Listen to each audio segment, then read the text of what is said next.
पहले आपको बताते हैं, पीएम मोदी ने मां गंगा के शीतकालीन प्रवास मुगबा में मां गंगा की पूजा अर्चना की है। इस दौरान पीएम मोदी ने मुगबा के प्राकृतिक सौंदर्य का दीदार भी किया है। मुगबा में मां गंगा की पूजा के बाद पीएम मोदी हर्षिल पहुंचे हैं, जहां लोगों ने पीएम का जोरदार स्वागत किया। पीएम मोदी ने हर्षिल में जनसभा को संबोधित किया। पीएम मोदी ने कहा कि मां गंगा ने मुझे गोद लिया है और मेरा सौभाग्य है कि मुझे यहां आने का मौका मिला। पीएम ने कहा कि ये दशक उत्तराखंड का बन रहा है और उत्तराखंड की प्रगति के लिए नए रास्ते खुले हैं। प्रधानमंत्री ने शीतकालीन पर्यटन को महत्वपूर्ण कदम बताया। प्रधानमंत्री मोदी ने कहा है, माणा, जादूंग, टिम्बरसैंड में तेजी से पर्यटन बढ़ रहा है। पीएम कहते हैं, ऐसी व्यवस्था करेंगे जिससे उत्तराखंड में हर सीजन ऑन सीजन रहे, ऑफ सीजन नहीं होना चाहिए उत्तराखंड में।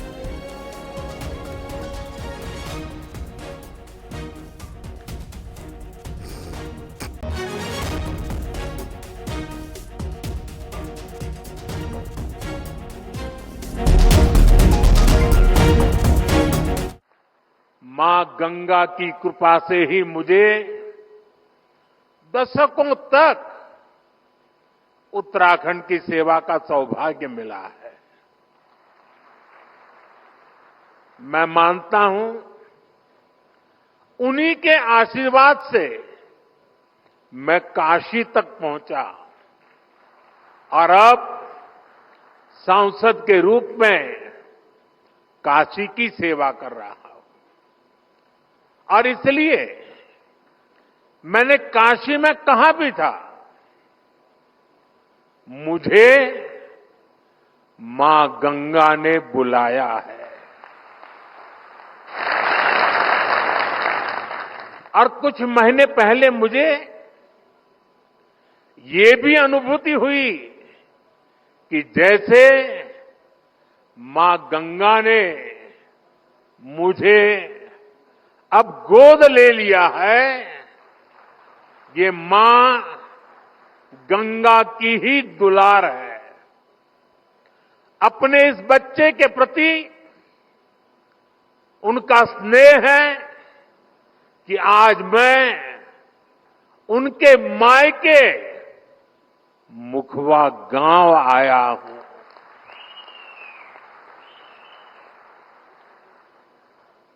यहां मुझे मुखी मठ मुखवा में दर्शन पूजन का भी सौभाग्य प्राप्त हुआ है। साथियों, अपने टूरिज्म सेक्टर को डायवर्सिफाई करना, 12 मासी बनाना, 365 दिन,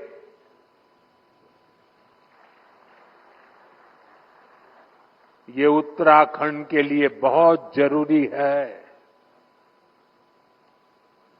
मैं चाहता हूं कि उत्तराखंड में कोई भी सीजन हो, कोई भी सीजन ऑफ सीजन ना हो, हर सीजन में टूरिज्म ऑन रहे। अब ऑफ नहीं, ऑन का जमाना। सर्दियों में देश के बड़े हिस्से में जब कोहरा होता है, सूर्यदेव के दर्शन नहीं होते, तब पहाड़ों पर धूप का आनंद मिल रहा होता है। ये एक स्पेशल इवेंट बन सकता है। और गढ़वाली में से क्या कहेंगे? घाम तापो पर्यटन।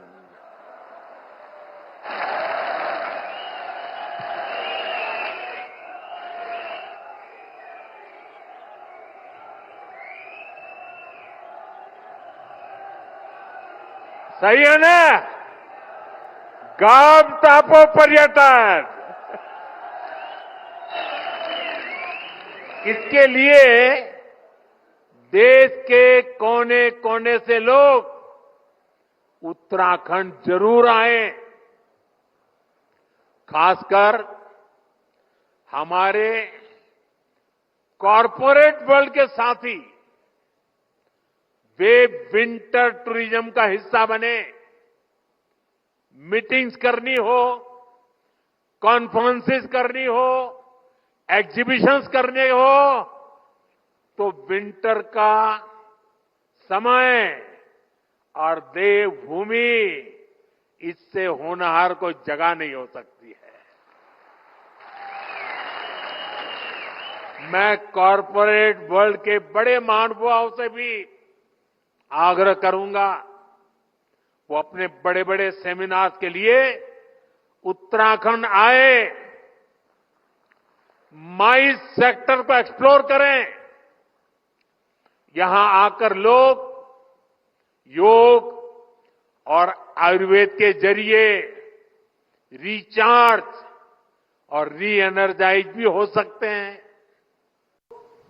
दुनिया के देशों में चले जाते हैं, यहां क्या कमी है भाई? पैसे यहां खर्च करो ना, और उत्तराखंड से बढ़िया क्या हो सकता है? मैं चाहूंगा कि सर्दियों में डेस्टिनेशन वेडिंग के लिए भी उत्तराखंड को देशवासी प्राथमिकता दें। इसी तरह भारत की फिल्म इंडस्ट्री से भी मेरी अपेक्षाएं हैं। उत्तराखंड को मोस्ट फिल्म फ्रेंडली स्टेट का पुरस्कार मिला हुआ है। यहां तेजी के साथ आधुनिक सुविधाएं डेवलप हो रही है, इसलिए सर्दियों के दिनों में फिल्म की शूटिंग के लिए भी उत्तराखंड पूरे भारत का फेवरेट डेस्टिनेशन बन सकता है। कल केंद्रीय कैबिनेट ने केदारनाथ रोपवे प्रोजेक्ट और हेमकुंड रोपवे प्रोजेक्ट को मंजूरी दे दी है। केदारनाथ रोपवे बनने के बाद जो यात्रा 8 से 9 घंटे में पूरी होती है, अब उसे लगभग 30 मिनट में पूरा किया जाएगा। इससे बुजुर्गों, बच्चों, महिलाओं के लिए केदारनाथ यात्रा और सुगम हो जाएगी। इन रोपवे प्रोजेक्ट पर हजारों करोड़ रुपए खर्च किए जाएंगे। मैं उत्तराखंड समेत पूरे देश को इन प्रोजेक्ट्स की बधाई देता। प्रधानमंत्री नरेंद्र मोदी को आप सुन रहे थे। आपको बता देते हैं कि पीएम मोदी के मुकबा आने पर सीएम पुष्कर सिंह धामी ने पीएम मोदी का आभार जताया। सीएम धामी ने कहा है कि पीएम मोदी ने हर संकट में उत्तराखंड का साथ दिया है और हर परिस्थिति में हमारा मार्गदर्शन किया है। सीएम धामी ने कहा है, पीएम मोदी के मार्गदर्शन में विकास के काम हो रहे हैं, विकसित उत्तराखंड की तरफ हम बढ़ रहे हैं। साथ ही उन्होंने केदारनाथ और हेमकुंड साहिब के लिए रोपवे के लिए जो पीएम मोदी का आभार व्यक्त किया, उसमें पीएम मोदी ने भी सीएम धामी का आभार स्वीकार किया। सीएम धामी ने कहा है कि रोपवे बनने के बाद केदारनाथ धाम का कठिन जो सफर है वो बेहद ही सरल और सुगम हो जाएगा।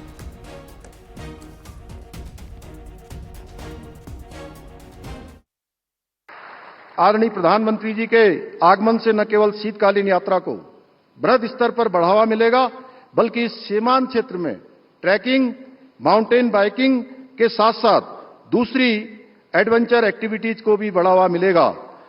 इसके लिए मैं एक बार पुनः आदरणीय प्रधानमंत्री जी का आभार व्यक्त करते हुए मां गंगा से प्रार्थना करता हूं कि उनके कुशल एवं सफल नेतृत्व में देवभूमि उत्तराखंड के साथ साथ संपूर्ण देश इसी प्रकार तेज गति से विकास की राह पर आगे बढ़ता रहे और भारतवर्ष पुनः विश्व गुरु के पद पर आरूढ़ हो।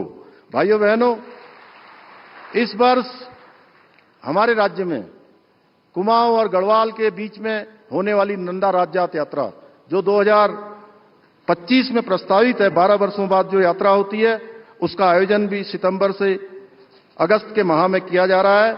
हमारे लिए यह आयोजन भी करना बहुत ही गर्व का पल है। साथ ही 2027 में हरिद्वार में हमारा कुंभ भी प्रस्तावित है।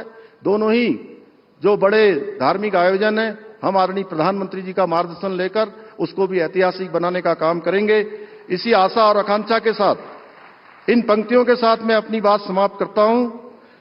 सदियों बाद भारत को फिर से विश्व में मान दिलाया है, सदियों बाद भारत को फिर से विश्व में मान दिलाया है, एकता और अखंडता का फिर से दीप जलाया है, जिसने अपनी निष्ठा से एक स्वर्णिम भारत बनाया है। मोदी जी के रूप में हमने एक देवदूत को पाया है, मोदी जी के रूप में हमने एक देवदूत को पाया है। और ये बढ़ते हैं आगे, आपको बताते हैं देहरादून में अवैध मदरसों के खिलाफ प्रशासन का एक्शन जारी है। प्रशासन ने 5 अवैध मदरसे सील कर दिए हैं। कारगी भारूवाला में ये अवैध मदरसे सील किए गए हैं। और आप ये भी जान लीजिए कि देहरादून जिले में प्रशासन अब तक 16 मदरसे और एक मस्जिद को सील कर चुका है। ये सभी मदरसे बिना मान्यता के चल रहे थे।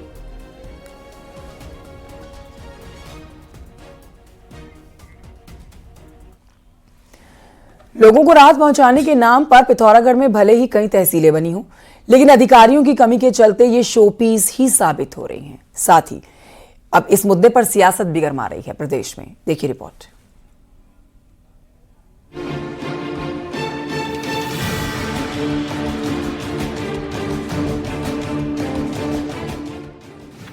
प्रशासनिक इकाइयों के लिहाज से बीते कुछ सालों से पिथौरागढ़ में काफी कुछ हुआ। गुजरे सालों यहाँ 5 नई तहसीलें वजूद में आईं, लेकिन हैरानी की बात यह है कि इन तहसीलों में तहसील का बोर्ड लगने से ज्यादा कुछ नहीं हुआ। जिले में फिलहाल 12 तहसीलें वजूद में हैं, लेकिन हालात ये हैं कि इनमें सिर्फ 3 तहसीलों में ही तहसीलदार तैनात है। ऐसे में शेष तहसीलें प्रभारियों के भरोसे चल रही हैं। पहाड़ में तहसीलदारों के पास 3 से अधिक तहसीलों का जिम्मा है। ऐसे में यहाँ के कठिन भौगोलिक हालात इसकी इजाजत भी नहीं देते। प्रशासनिक अधिकारियों का न होना बड़ा दुर्भाग्य की बात है। मुख्यमंत्री बार बार कहते हैं कि पिथौरागढ़ जनपद मेरा गृह जनपद है, लेकिन उसके बावजूद भी आज 6 एसडीएम होने चाहिए, 3 है, 12 तहसीलदार होने चाहिए, 3 तहसीलदारों से काम चला रहे हैं। प्रशासनिक अधिकारियों की कमी ने विपक्ष को भले ही बैठे बिठाए मुद्दा दे दिया हो, लेकिन सच्चाई यही है कि अधिकारियों की कमी से लोगों को कई दिक्कतों का सामना करना पड़ता है। तहसीलदारों के साथ ही एसडीएम की भी यहाँ पर भारी कमी है। जिले में 6 एसडीएम और 1 अतिरिक्त मजिस्ट्रेट का पद स्वीकृत है, लेकिन इसके मुकाबले यहाँ सिर्फ 3 एसडीएम तैनात हैं। हालात तो ये है कि पिथौरागढ़ सदर एसडीएम का पद बीते 6 महीनों से खाली पड़ा है। गंगोही हाट के एसडीएम को यहाँ का अतिरिक्त चार्ज दिया गया है। विभाग में जो कम अधिकारी हैं उसके संबंध में हमने शासन से अनुरोध किया है और हमें उम्मीद है कि हमें अतिरिक्त अधिकारी शीघ्र ही मिल जाएंगे। भौगोलिक विषमताओं से जूझ रहे पहाड़ को विकास के साथ ही प्रशासनिक इकाइयों के विकेंद्रीकरण की भी खासी दरकार है। छोटी इकाइयों के गठन से जहां दुर्गम और सीमांत क्षेत्र की जनता के कामकाज आसानी से हल हो सकते हैं, तो वहीं विकास कार्यों पर भी पैनी नजर रखी जा सकती है जब इन इकाइयों के रहनुमा यहां तैनात होंगे। न्यूज़ 18 के लिए पिथौरागढ़ से विजयवर्धन उप्रेती की रिपोर्ट। चमोली से खबर, जहां पर गोविंद घाट पर बुधवार को हेमकुंड साहिब को जोड़ने वाला पुल टूट गया। इसके बाद अब नए पुल को बनाने की तलाश की जा रही है। 25 मई को हेमकुंड साहिब के कपाट खुलेंगे। ऐसे में समय पर नए पुल का निर्माण किया जाना जरूरी है। प्रशासन नई जगह की तलाश कर रहा है। वहीं दूसरी तरफ पुल टूटने के बाद भ्यूंडार घाटी में 250 से ज्यादा लोग फंसे हैं। बिजली और संचार सेवा भी बाधित है, इसलिए प्रशासन जल्द ही नए पुल का निर्माण काम शुरू करने जा रहा है। पीडब्ल्यूडी का वो पुल था जो टूटा है, उनके संबंधित अधिकारी यहाँ पे आ चुके हैं और उनके द्वारा जो वैकल्पिक मार्ग है और जो अस्थायी पुल का निर्माण किया जाना है उसके लिए वो अपना यहाँ पे होमवर्क कर रहे हैं। बाकी हमारी एसडीआरएफ और जो भी संबंधित और एजेंसियां हैं वो यहाँ पे आ चुकी हैं। होली की सीजन की बात करेंगे, जो अपने रंग में अब रंगा हुआ नजर आ रहा है। होली का सीजन यानी कि रंगों के साथ गुजिया वाली मिठाई अब ये भी लोगों के लिए आकर्षण का केंद्र है। लोग दुकानों से खरीद रहे हैं, कुछ घर पे बना रहे हैं, लेकिन जो दुकानों से खरीद रहे हैं उसके लिए एक महत्वपूर्ण जानकारी। देखिए, इस मिठास भरे मौसम में कई लोग आपकी सेहत के साथ खिलवाड़ करने की तैयारी कर रहे हैं। इसीलिए सावधान रहने की जरूरत है, क्योंकि इनके जाल में फंसकर आप बीमार हो सकते हैं। देखिए रिपोर्ट। होली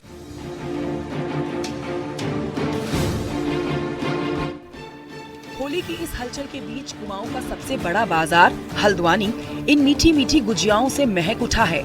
आप भी दूध से बने मावे और चीनी की चाशनी में घुली ये तरह तरह की गुजिया खाने को बेताब होंगे, लेकिन इनकी मिठास पर मिलावटखोरों की नजर है जो आपको नकली या मिलावटी मावा खिलाकर बीमार कर सकते हैं। ऐसे में कुमाऊं के इलाके में फूड सेफ्टी की टीमें एक्टिव हो गई हैं और इस डिपार्टमेंट के अधिकारी अलर्ट होने का दावा कर रहे हैं। हम जो है लगातार जो है सघन अभियान जो है चलाए हुए हैं ताकि जो हमारे जो पर्वतीय जनपद हैं, पिथौरागढ़ है, चंपावत है, अल्मोड़ा है, बागेश्वर है, इन नैनीताल और उधम सिंह नगर में किसी भी संदिग्ध खाद्य पदार्थ की आपूर्ति ना होने पाए। आपको जानकर हैरानी होगी कि पिछली दीपावली में भी मिलावटखोरों ने खराब किस्म के मिल्क प्रोडक्ट बाजार में उतारे, जिनके सैंपल की छोटी सी रिपोर्ट डराने वाली थी क्योंकि इनमें जानलेवा केमिकल था। इसीलिए फूड सेफ्टी की टीमें पूरी लैब वाली वैन लेकर ही बाजार में उतर गई हैं। जो 2 केस इसमें पनीर के हैं, तो इसमें एक सैंपल हमारा नैनीताल से लिया गया था और एक रामनगर की डेयरी से लिया गया था। दोनों में फॉरेन फैट की प्रेजेंस की वजह से ये अनसेफ घोषित किए गए हैं, यानी इसमें नॉन मिल्क फैट पाया गया। अब वो नॉन मिल्क फैट कोई रिफाइंड ऑयल की मिलावट हो सकती है या किसी चीज़ की हो सकती है, तो इसलिए क्योंकि उसमें नॉन मिल्क फैट था इसलिए उसको अनसेफ घोषित किया प्रयोगशाला द्वारा और उसको हमने क्रिमिनल केस उसमें सीजीएम कोर्ट के सामने दायर कर दिया गया।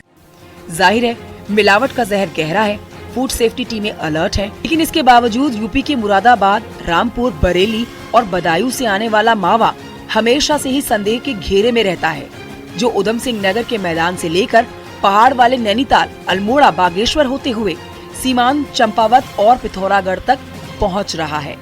हल्द्वानी से न्यूज़ 18 के लिए शैलेंद्र नेगी की रिपोर्ट। उधर नैनीताल में होली महोत्सव शुरू हो चुका है। होलियार इस दौरान होली के रंग में रंगे हुए नजर आ रहे हैं। महिलाएं और पुरुष होलियारों ने नैनीताल की माल रोड में जमकर होली के रंग बिखेरे। नैनीताल होली महोत्सव के दौरान विराट कोहली और अनुष्का शर्मा की भी झलक देखी गई है। 9 मार्च को चैंपियंस ट्रॉफी फाइनल के लिए यहां पर इन लोगों ने विराट कोहली का समर्थन किया है। होली महोत्सव में इस बार 25 से ज्यादा टीमें भाग ले रही हैं।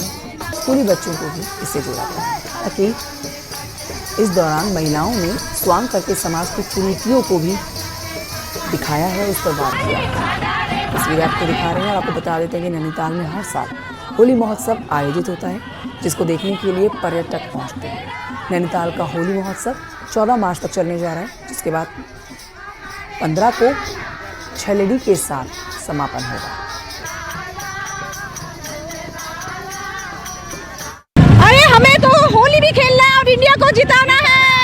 बोलो happy Holi Virat Kohli, happy Holi, India को जिताना है विराट। 9 तारीख को मैच हमारा विराट जीतेगा। अलग अलग टाइप की होली की विधाएं यहाँ पर दिखाई जाएंगी। महिलाएं आज जैसे आज और कल जो है, आज सारी बाहर की टीमों का लगभग 14 टीमें बाहर की प्रतिभाग करेंगी, कल 10 स्थानीय टीमें यहाँ पर प्रतिभाग करेंगी। इस प्रकार 24 टीमों का प्रदर्शन होगा। इसके अलावा हमारी बैठकी होली है, बच्चों का स्वांग है, एकाकी होली गायन है, ये सारे होली की विधाएं यहाँ पर प्रस्तुत की जाएंगी। नैनीताल के बाद आइए अब आपको सांस्कृतिक नगरी अल्मोड़ा लिए चलते हैं, जहां पर रंगों के त्योहार होली का रंग अभी से जमने लगा है। महिलाएं बैठकी और खड़ी होली गायन कर रही हैं। हर तरफ होली की उमंग देखी जा रही है।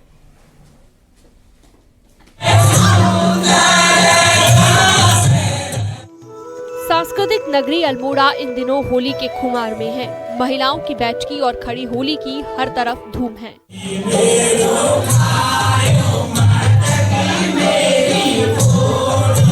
इसके साथ ही महिलाएं स्वांग के जरिए समाज की कुरीतियों पर भी निशाना साध रही हैं।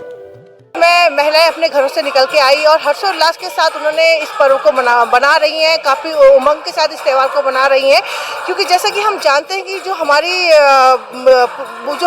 त्यौहार हैं वो सब महिलाओं ने संजो के रखे हैं और खासकर अल्मोड़ा इसके लिए एक विशेष रूप से जाना जाता है। और महिलाएं अपने घरों से निकली हैं, आज बाहर आई और जो खड़ी होली है, बैठकी होली है और होली गायन करके अपनी प्रतिभा को भी वो करती हैं और दूसरा त्यौहार को भी एक रूप से यहाँ पर वो संजो के रखती हैं। रोजगार की तलाश में मैदान गए युवा भी होली के त्योहारों में अपने घरों को लौटने लगे हैं।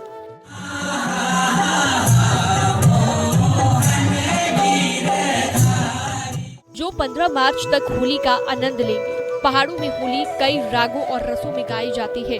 वहीं लोग पहाड़ की संस्कृति को भी आगे बढ़ा रहे हैं। अल्मोड़े की होली और अल्मोड़े की संस्कृति तो दूर दूर तक बहुत ही ज़्यादा फेमस है। तो यहाँ पे बैठकी होली और खड़ी होली महिलाओं में बहुत ही लोकप्रिय है और जो आदमी लोग हैं जो हैं वो भी गाते हैं, लेकिन औरतों में इस चीज़ को लेकर होली को लेकर उल्लास ज़्यादा होता है। शायद इसी कारण होली से काफ़ी दिन पहले ही यहाँ पर होली की शुरुआत हो जाती है। पहाड़ पर होली का रंग जमने लगा है। महिलाएं, पुरुष और बच्चे भी होली महोत्सव का मजा ले रहे हैं और हर तरफ होली की रंगत देखने को मिल रही है। न्यूज़ 18 के लिए अल्मोड़ा से किशन जोशी की रिपोर्ट। क्या आपने कभी एक ही परिवार में 5 विवाह एक साथ होते हुए देखे हैं? यानी कि 5 बहनें एक ही घर में गई हों। आइए दिखाते हैं आपको एक ऐसी ही अनोखी शादी।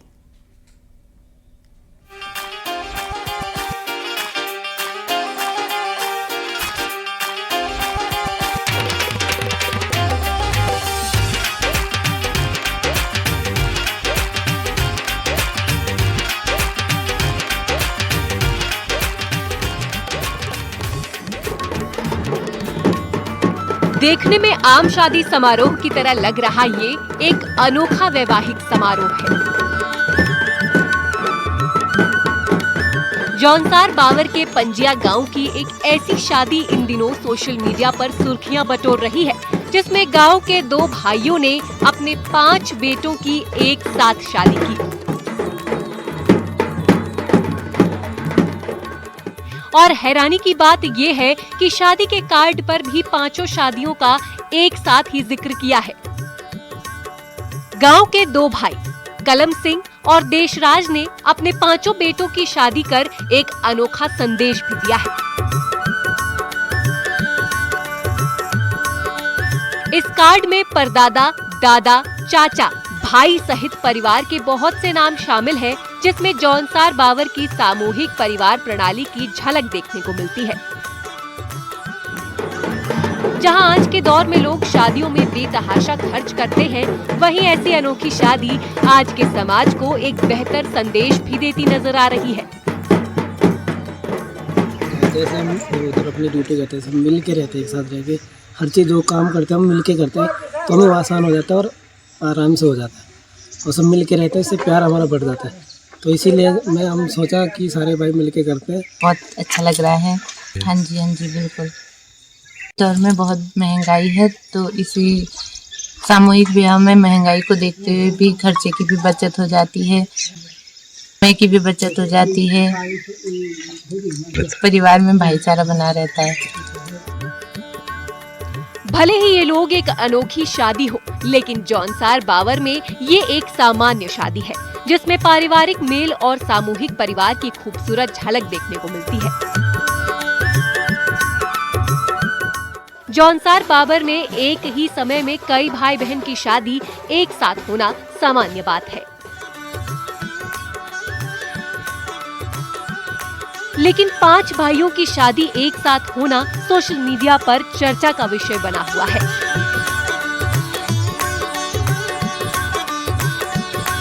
न्यूज़ 18 के लिए चक्राता से कुलदीप चौहान की रिपोर्ट।